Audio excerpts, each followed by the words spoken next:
Soon after I graduated high school, I got my very first jury summons. And not only did I get summoned, but I also got selected to serve. In Florida, juries for all non-capital crimes are made up of 6 people, plus usually an alternate. The alternate exists so that if one of the jury members gets sick or otherwise can't fulfill their duties, there is no need for a retrial. In the trial I was selected for, the identity of the alternate was to be decided and revealed at the end of the trial, so none of us knew which of us it was going to be. The man on trial, the man whom I was to judge, had been arrested on charges of trafficking cocaine. Trafficking is a much higher charge than simple distribution. It's a charge that was theoretically meant to apply to people who were involved in the big-time global drug trade, but thanks to the war on drugs, it came to apply to anyone found with at least 28 grams of cocaine. That's 1 ounce, one little baggie. As the trial began, the lawyer for the defense informed us that the accused did not speak much English. I have no idea if this was true, but I will note that the prosecution never challenged this, or brought forth any witness who knew the man to dispute it, even though, as you'll later see, one of the state's key pieces of evidence only made sense if the accused spoke fluent English. Here are all of the key points of the case, as best as I can remember them. 2 police officers had been assigned to stake out a neighborhood that was, for reasons never given, believed to be the source of various local drug deals. The 2 officers, in order to remain unseen, climbed up into some trees in a nearby wooded area and watched the neighborhood through binoculars. As the hours went by, they saw, from the trees, a few cars come and go. The cars would drive into the neighborhood, and then, after some amount of time, they would drive away. The officers believed that these were people purchasing drugs.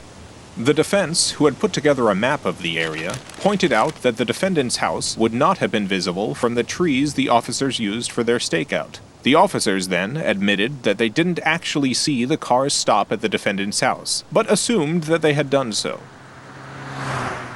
No additional evidence was given about the mysterious cars who had entered and left the neighborhood. The implication was that they were customers buying cocaine, but there was no evidence presented in support of this. They could have been visitors, or food delivery, or car-driving dogs for all we know.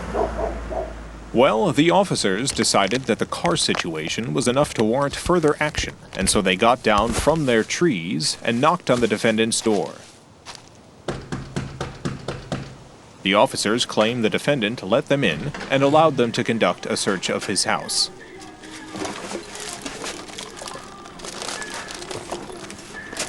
The search came up empty. One of the officers then asked the defendant if he knew why they were searching his home. According to this officer, the defendant responded in perfect English, "Because I'm a drug dealer and I sell cocaine from my house." Now, the way I see it, there are 3 possibilities here. Either, 1, the defendant is Homer Simpson and was simply unable to not say the one thing that would give the whole game away. 2, the defendant didn't speak much English, and when he was asked by the officer why he thought they were searching his house, he tried to say something like, "You think I'm a drug dealer?" And, either innocently or maliciously, the officer took his unclear response as a confession. Or 3, the officer just made it all up. Whatever the case, this confession resulted in more officers arriving on the scene and conducting a wider search. This wider search was fruitful, for in the woods that surrounded the neighborhood, they found a bottle. This bottle had a baggie with exactly 1 ounce of cocaine in it. This bottle was also covered in fingerprints. You might, up until this point, have come to the opinion that the evidence against the defendant was not very robust. But here we have actual drugs, in a bottle, covered in fingerprints. Well, the fingerprints were tested, and they did not match the defendant. They were someone else's fingerprints.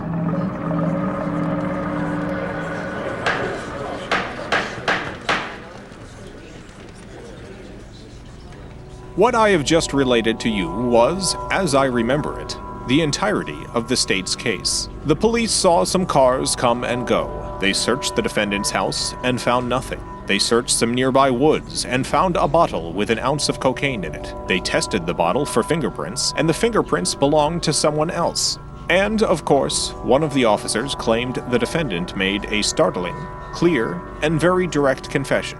Now, for me personally, as one of the jurors, I felt like the state had not made their case beyond a reasonable doubt. There was no evidence that the cars that had driven up were people buying drugs. There wasn't even any evidence that they had stopped at this guy's house. The confession, which only one of the officers heard, didn't sound plausible to me.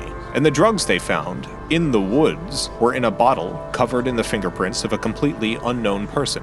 For me, not only did the evidence feel flimsy, but it wasn't even logically consistent. If, while the officers were watching from the trees, this man was selling cocaine from his house to drive up customers, why was the cocaine in a bottle in the woods? The trial ended, and the time came for the jury to deliberate. The identity of the alternate was revealed, and that alternate was me. I was sent home with a promise that someone would call me and let me know the verdict.